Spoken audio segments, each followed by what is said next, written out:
एक बड़े शहर में रहने वाले रवि ने आज अपने कुछ ऑफिस फ्रेंड्स को घर पर पार्टी के लिए बुलाया था।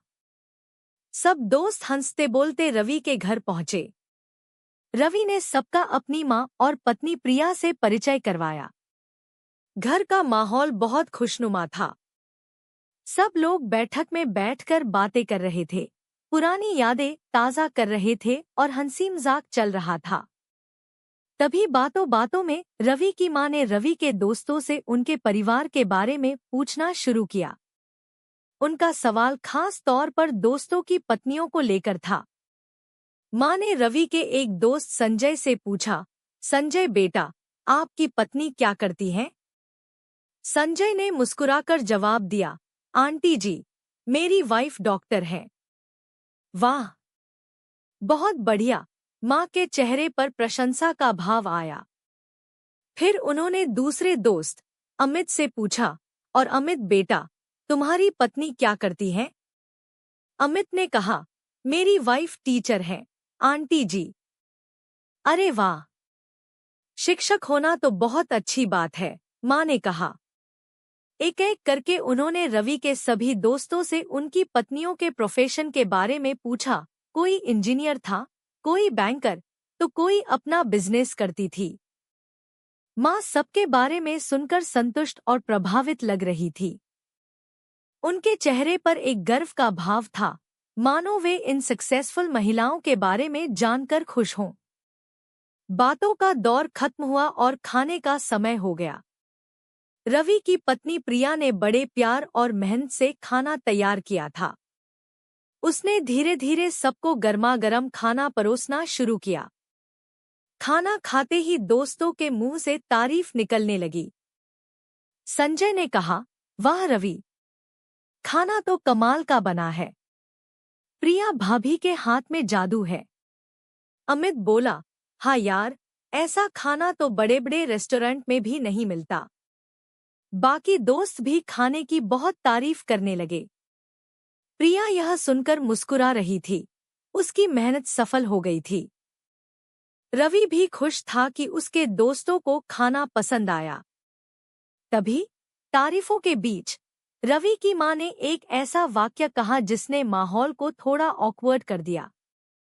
उन्होंने प्रिया की ओर देखते हुए हल्के से ताने भरे अंदाज में कहा, हाँ, खाना तो अच्छा बनाएगी ही।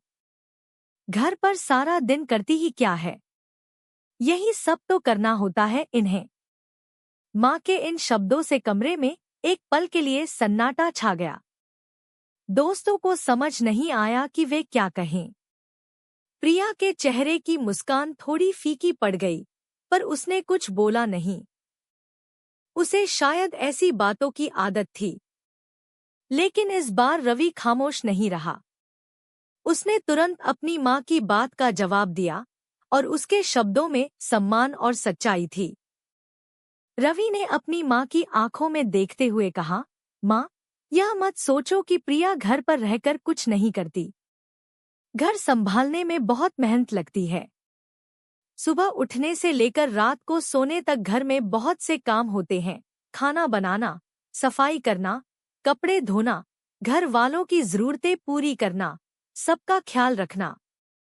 उसने अपनी बात जारी रखी, यह सोचना गलत है कि जो लोग घर से बाहर जाकर पैसे कमाते हैं, सिर्फ वही काम करते हैं। घर का काम भी उतना ही महत्वपूर्ण है, बल्कि कई बार ज्यादा मुश्किल भी होता है। प्रिया घर संभालती है, तभी मैं और आप आराम से बाहर का काम कर पाते हैं। रवि के शब्दों में अपनी पत्नी के प्रति सम्मान और उसके काम की अहमियत को स्वीकार करने का भाव था। दोस्तों ने भी रवि की बात सुनी और सहमति में सिर हिलाया। उन्हें रवि पर गर्व हुआ कि वह अपनी पत्नी के काम को समझता है और उसका सम्मान करता है। मां ने रवि की बात सुनी। शायद उन्हें एहसास हुआ कि उन्होंने क्या कहा था और उनका रवैया कैसा था। उस पल घर के काम की अहमियत और उसे करने वाले का सम्मान करने का एक जरूरी सबक सबको मिला। काम सिर्फ बाहर वाला ही नहीं होता, घर वाला भी उतना ही महत्वपूर्ण और सम्मानजनक होता है। तो दोस्तों, यह कहानी हमें सिखाती है कि घर का काम कुछ नहीं करना नहीं होता, बल्कि यह एक पूरा समय लेने वाला और मेहनत भरा काम है। आइए उन हाथों का सम्मान करें जो हमारे घरों को संवारते हैं।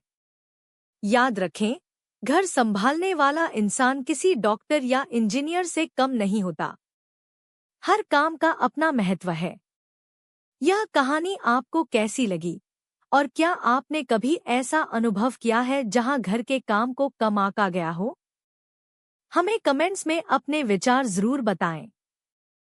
अगर आपको यह कहानी पसंद आई और आपको लगता है कि यह संदेश दूसरों तक पहुंचना चाहिए, तो इस वीडियो को लाइक करें और ज़्यादा से ज़्यादा लोगों के साथ शेयर करें। और ऐसी और भी रिलेटेबल और मीनिंगफुल कहानियाँ देखने के लिए हमारे चैनल को सब्सक्राइब करना न भूलें। आपके समर्थन का बहुत महत्व है।